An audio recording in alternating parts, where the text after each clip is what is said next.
एक बार गौतम बुद्ध अपने शिष्यों के साथ एक गांव की तरफ जा रहे थे। तभी उन्होंने देखा कि एक युवक बेहद गुस्से में पहाड़ी की तरफ जा रहा है।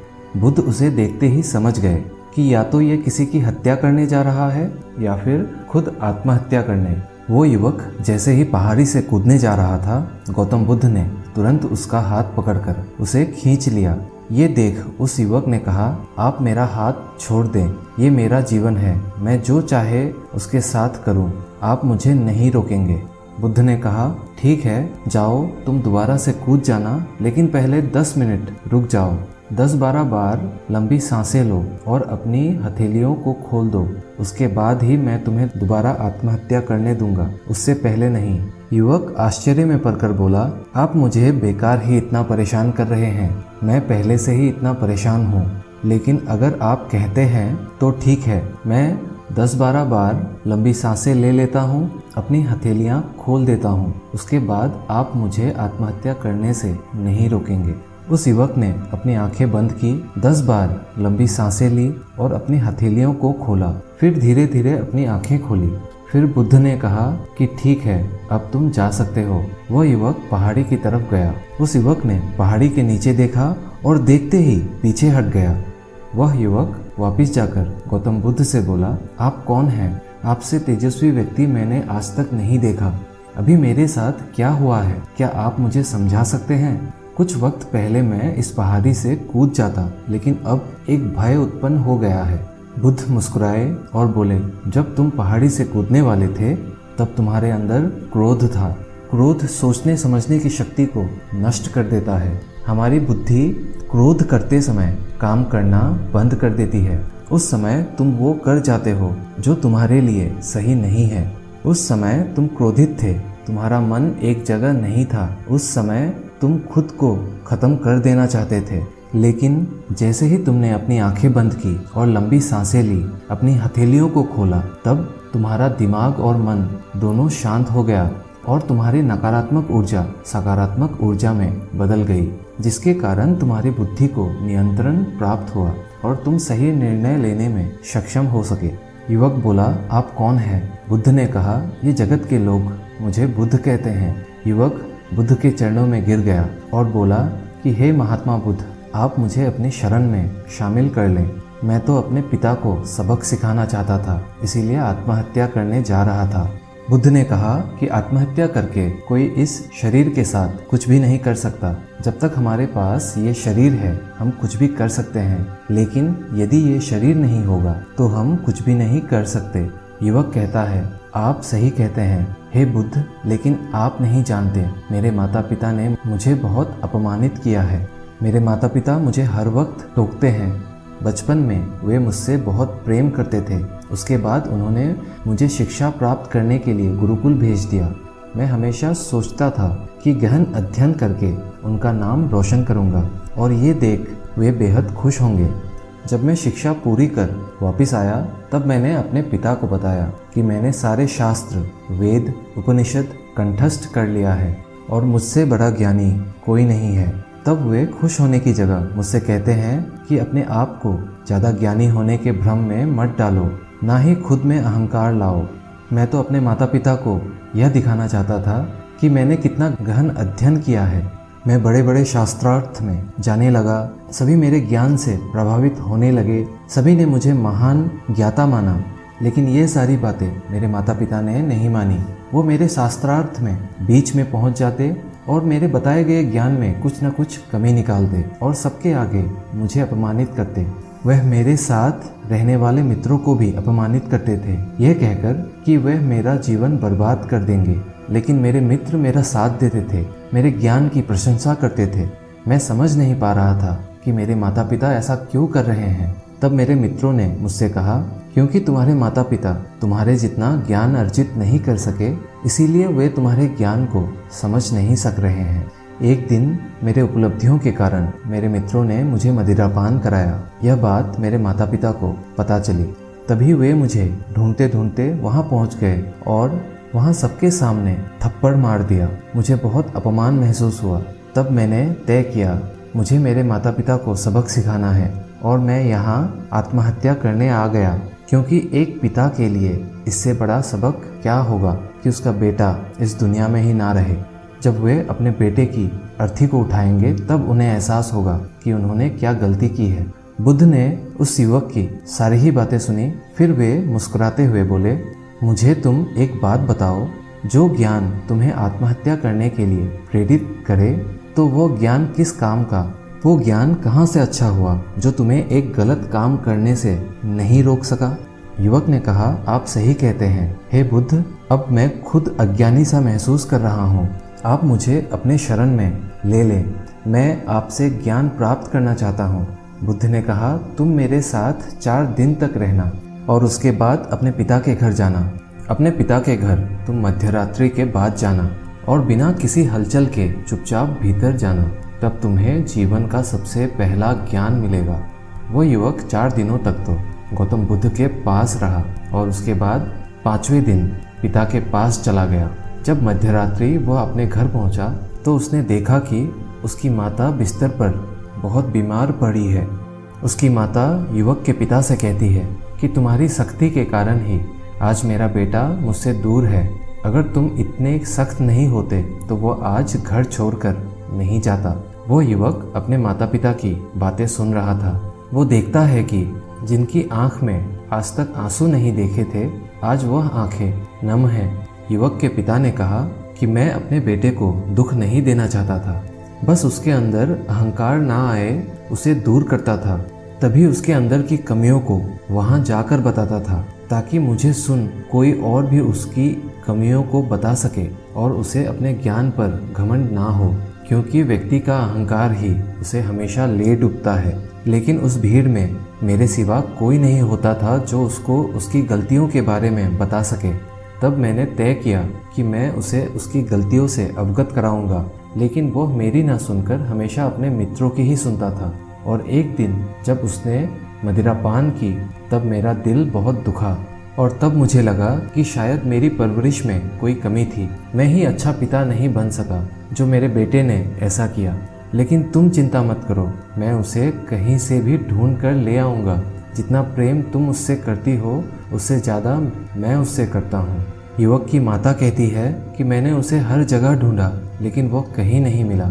मेरा मन कहता है कि यहाँ से कुछ दूर एक गांव में गौतम बुद्ध रुके हैं।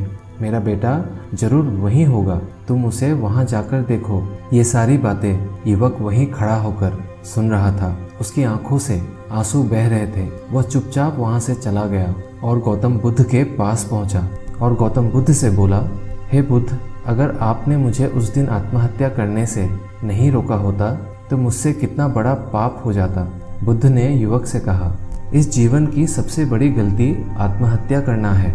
यह जीवन तुमने खुद नहीं लिया है, उसे तुम्हें दिया गया है और तुम्हें कोई हक नहीं कि उसे खुद से नष्ट करो। कल सुबह तुम्हारे माता पिता यहाँ वापस आएंगे। कल सुबह तुम उनके साथ जाकर उनके ऋण को उतारना। युवक ने कहा, हे बुद्ध, मुझे मेरा सारा ज्ञान व्यर्थ ही लगता है। आप सत्यता को उजागर करते हैं। मैं आपके साथ रहकर आपसे ज्ञान प्राप्त करना चाहता हूँ।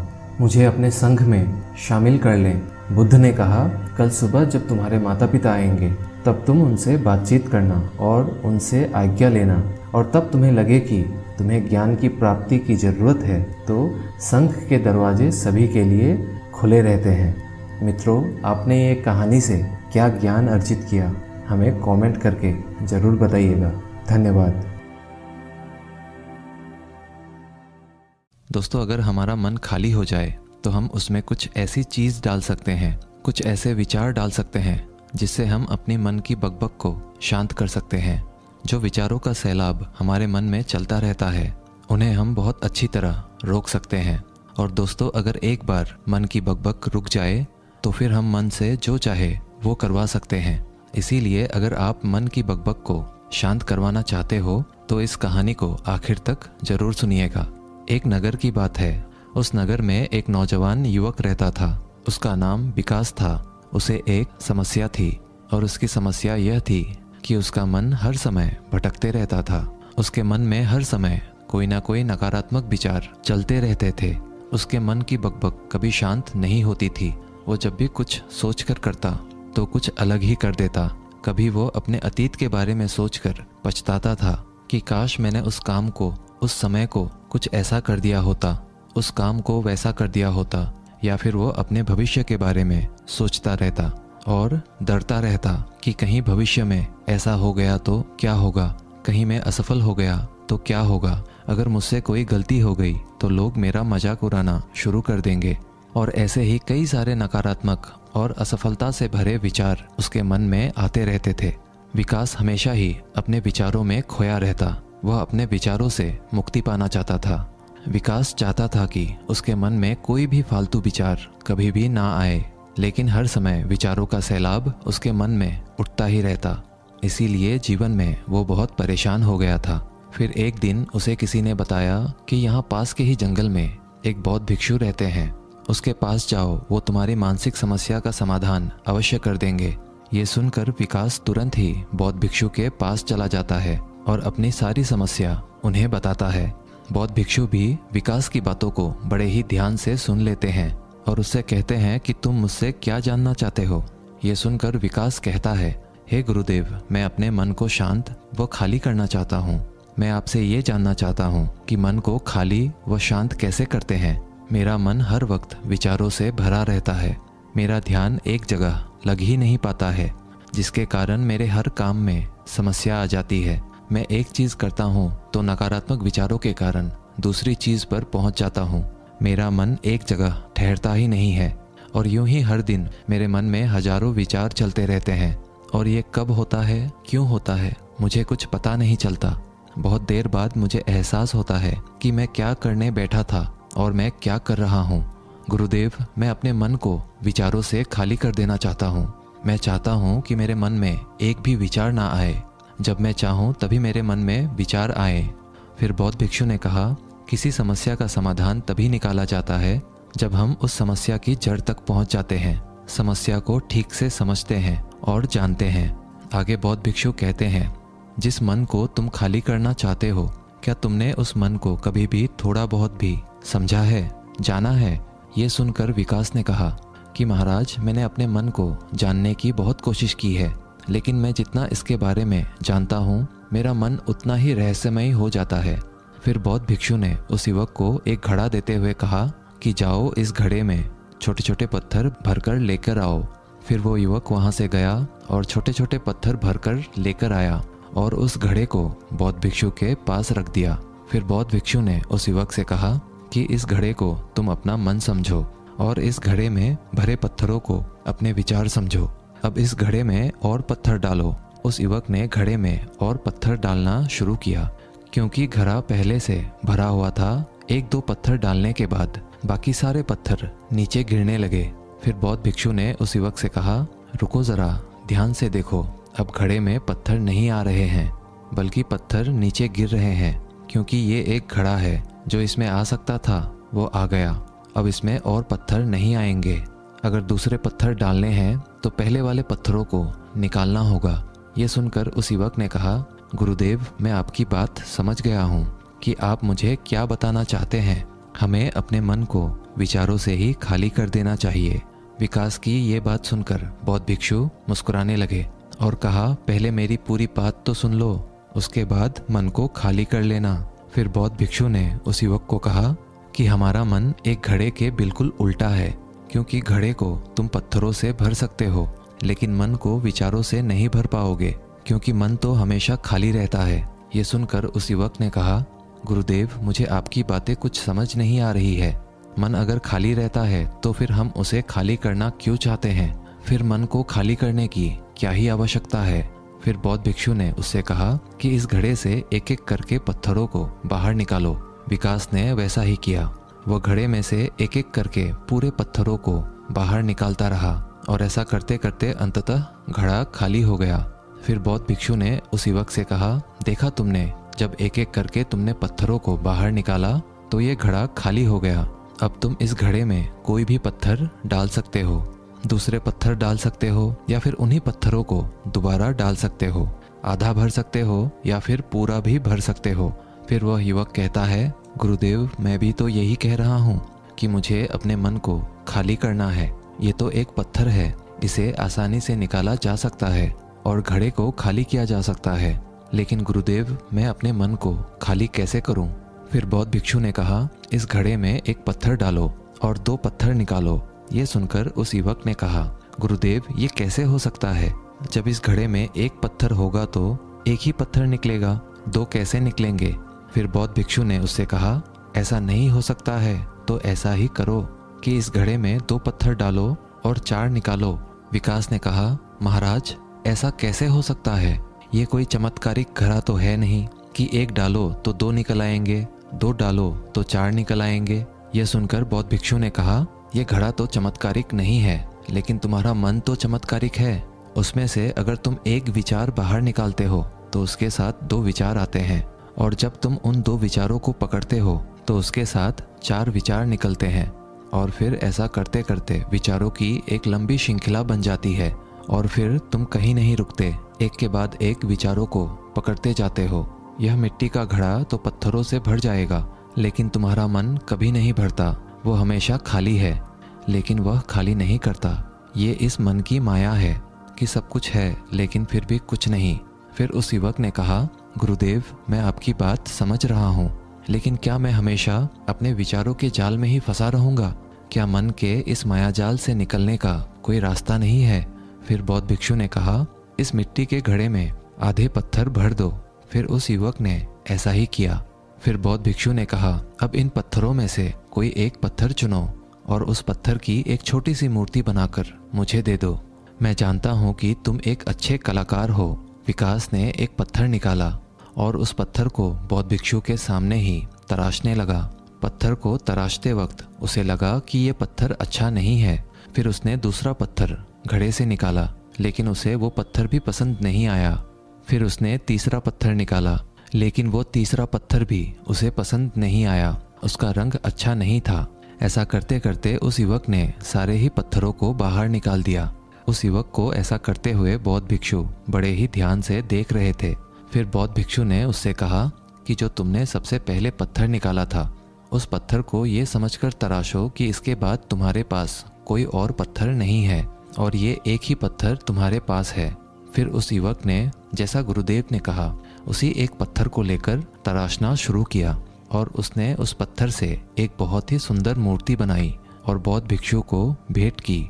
और बौद्ध भिक्षु से कहा, गुरुदेव इस पत्थर से इतनी सुंदर मूर्ति बन सकती थी, मैं ये सोच भी नहीं सकता था। उस युवक की बात सुनकर बौद्ध भिक्षु ने कहा कि जब तुम्हारे पास और कोई दूसरा विकल्प नहीं होता है, तब हम उस विकल्प में ही संपूर्ण ऊर्जा लगाते हैं और उसी को सबसे बेहतर बनाते हैं। और जब हमारे पास कई सारे विकल्प होते हैं तो हम पत्थर चुनते भी नहीं और मूर्ति बनती भी नहीं। हमारा मन भी एक विचार के पीछे हजारों विकल्प खोल के रख देता है और एक मुख्य विचार को छोड़कर उन हजारों फालतू के विचारों में उलझकर हम रह जाते हैं। फिर उस युवक ने कहा, गुरुदेव मैं आपकी बातों को बहुत अच्छे से समझ गया हूँ, लेकिन अब मुझे क्या करना चाहिए? कृपया आप मेरा मार्गदर्शन करें। बौद्ध भिक्षु ने उस युवक से कहा कि मन को खाली करना, साफ करना 1-2 दिन का काम नहीं है, ये बहुत लंबी प्रक्रिया है। तो क्या तुम इसके लिए तैयार हो? वह युवक कहता है, जी गुरुदेव तैयार हूँ, चाहे कितनी भी लंबी प्रक्रिया क्यों ना हो। फिर बौद्ध भिक्षु ने उस युवक से कहा कि मन को खाली व नकारात्मक विचारों से दूर रखने के 6 तरीके हैं। आओ उन्हें एक एक करके समझते हैं। पहला तरीका है कि ऐसे लोगों का साथ छोड़ दो जो तुम्हें कमज़ोर, पिछड़ा हुआ, लक्ष्यहीन महसूस कराए। अक्सर हमारे आसपास ऐसे लोग होते ही हैं जो हमसे पद और धन में ऊपर होते हैं और इसी पद और धन के घमंड में वो अपने नीचे से लोगों को कुछ भी नहीं समझते। इसीलिए ऐसे लोगों के पास रहना ही नहीं चाहिए। और ऐसे लोग अपने से छोटे लोगों को हमेशा यही महसूस कराते हैं कि आप कितने छोटे हैं, और इसीलिए वो छोटे लोग अपने जीवन में कुछ बड़ा हासिल कर ही नहीं सकते। इसके अलावा कई बार हमारे मित्र और घर परिवार के सदस्य भी ऐसे होते हैं जो अक्सर हमें छोटा महसूस कराते हैं, हमें नीचा दिखाने की कोशिश करते हैं, लोगों के सामने हमारा मजाक बनाते हैं। तो ऐसे लोगों से जितना दूर हो सके उतना दूर रहो। ये लोग ऐसे होते हैं कि तुम्हारी नज़रों से तुम्हारी गरिमा को दूर करके तुम्हें लक्ष्यहीन बनाते हैं और फिर तुम्हें खुद की काबिलियत पर शक होना शुरू हो जाता है। तुम्हारे अंदर खुद के प्रति नकारात्मक भावनाएं आ जाती है और ये नकारात्मक विचार तुम्हें मानसिक तनाव और चिंता की ओर ले जाते हैं। फिर बौद्ध भिक्षु दूसरा तरीका बताते हुए कहते हैं कि तुम बहुत ही कम और चुनिंदा लोगों को ही अपना मित्र बनाओ। ऐसे लोगों को ही अपना मित्र बनाओ जिससे तुम कुछ सीख सकते हो, जिनकी तुम इज्जत कर सकते हो, जो तुम्हारी भावनाओं को समझ सके, जिनकी सोच तुमसे मेल खाती हो, जो जीवन में तुम्हें आगे बढ़ने में सहायता करे। हमारे जीवन और चरित्र में हमारे माँ बाप के बाद हमारे मित्रों का ही सबसे ज़्यादा योगदान होता है। इसीलिए मित्रों का सही होना भी बहुत आवश्यक है। ऐसा कहा भी जाता है, तुम उन 5 लोगों का प्रतिबिंब हो जिनके साथ तुम सबसे ज़्यादा वक्त बिताते हो। अगर तुम्हारे आसपास के 5 लोग जिनके साथ तुम सबसे ज़्यादा वक्त बिताते हो वे ईमानदार हैं, तो तुम भी धीरे धीरे ईमानदार होना शुरू कर दोगे। और अगर वो 5 लोग अमीर हैं तो तुम भी धीरे धीरे अमीर बनना शुरू कर दोगे। कहने का अर्थात यही है कि तुम वैसा ही बन जाते हो जिस तरह के लोगों के साथ तुम अपना समय व्यतीत करते हो। किसी महान दार्शनिक ने कहा था कि तुम मुझे किसी भी इंसान के मित्रों से मिलवा दो, मैं उसके मित्रों को देखकर उस इंसान का भविष्य बता दूंगा। हमारी सबसे बड़ी समस्या ये है कि हम लोगों को ना नहीं बोल पाते हैं। जिन लोगों के साथ हम रहना पसंद भी नहीं करते हैं, ना चाहते हुए भी हमें उन नकारात्मक लोगों के साथ वक्त बिताना पड़ता है। इसीलिए सबसे पहले हमें अपने ज़िंदगी में उन लोगों को ना कहना आना पड़ेगा जिनके साथ रहकर हमें लगता है कि ये हमारी ज़िंदगी खराब कर रहे हैं। अगर ये हमारी ज़िंदगी में ना हो तो शायद हम ज़्यादा खुश रहेंगे। बौद्ध भिक्षु आगे कहते हैं, तीसरा तरीका है कि तुम कभी भी अपना अतीत नहीं बदल सकते, लेकिन तुम अपना भविष्य अवश्य बदल सकते हो। इसीलिए तुम्हें पूरी तरह से वर्तमान में रहते हुए उन चीज़ों पर, उन कामों पर ध्यान दो जो तुम्हारे नियंत्रण में है, जिन्हें तुम आज कर सकते हो, अभी कर सकते हो। बौद्ध भिक्षु कहते हैं, मेरी एक बात हमेशा याद रखना, केवल वर्तमान में रहकर भविष्य को संवारा जा सकता है, अतीत में रहकर नहीं। इसीलिए वर्तमान में जीने की आदत डालो। चौथा तरीका है कि तुम स्वस्थ और पौष्टिक खाना खाओ। हमारा शरीर ऊर्जा से चलता है और हम जैसा खाना खाएंगे वैसी ही ऊर्जा हमारे शरीर को मिलेगी। अगर हमारा शरीर स्वस्थ नहीं रहेगा तो हमारा मन स्वस्थ कैसे रहेगा? जब शरीर कमज़ोर व बीमार रहता है तो मन में कई सारे नकारात्मक विचार आते हैं और स्वस्थ शरीर में स्वस्थ दिमाग का वास होता है। इसीलिए शरीर को स्वस्थ व मजबूत रखना हमारी जिम्मेदारी है। बौद्ध भिक्षु कहते हैं कि 5वां तरीका यह है कि रोज ध्यान करो।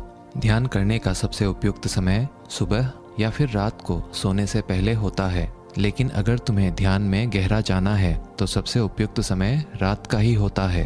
रात में सोने से पहले ध्यान करने से नींद में भी सुधार होता है और बहुत गहरी नींद आती है। ध्यान करने के लिए तुम अपनी सांसों पर ध्यान केंद्रित कर सकते हो या फिर तुम अपने मन में उठने वाले विचारों पर भी अपना ध्यान केंद्रित कर सकते हो। मन में उठने वाले विचारों पर ध्यान केंद्रित करने से ध्यान करने वालों का ज़्यादा फायदा होता है, क्योंकि इसमें आसानी से गहरे ध्यान में उतरा जा सकता है। अगर तुम ध्यान नहीं कर सकते हो तो रोज खुद के साथ अकेले में वक्त बिताओ। खुद के व्यवहार को समझो, देखने की कोशिश करो कि मन में किस तरह के विचार उठ रहे हैं और क्यों उठ रहे हैं। बौद्ध भिक्षु आगे बताते हुए कहते हैं, छठा तरीका है कि तुम नए नए जगह घूमने जा सकते हो, क्योंकि एक पुरानी कहावत है कि एक लंबी यात्रा आपको 100 किताबों के बराबर ज्ञान देती है। गौतम बुद्ध अपने जीवन काल में 9 महीने लगातार घूम रहे थे। उनके भ्रमण करने का यही कारण था कि नए नए जगह जाने से ज्ञान की प्राप्ति के साथ साथ मन को एक नयापन भी प्राप्त होता है। नई जगह घूमने जाने पर हमारा मन उत्साहित रहता है। फिर बौद्ध भिक्षु कहते हैं, मन के जाल में कभी मत फंसो, मन को खाली करने की कोशिश मत करो। जीवन में ध्यान करना सीखो, अपने ध्यान को केंद्रित करो, अपने ध्यान में एकाग्रता लाओ और जीवन में जो कर रहे हो उसे पूरी मेहनत के साथ अंतिम समझ कर करो। उस काम को ऐसे करो कि उसके बाद तुम्हें और कुछ नहीं करना है, और जब फिर दूसरे विचार पर कार्य करो तो बस उसी पर कार्य करो, किसी तीसरे विचार पर नहीं। मन के मायाजाल से निकलना इतना आसान नहीं, लेकिन ध्यान करने से सब कुछ पाया जा सकता है। दोस्तों, आशा करते हैं आज के इस कहानी से आपने ज़रूर कुछ ना कुछ मूल्यवान सीखा होगा। कहानी अच्छी लगी हो तो वीडियो को एक लाइक और चैनल को सब्सक्राइब जरूर कर दीजिएगा। मिलते हैं अगले वीडियो में, तब तक के लिए धन्यवाद।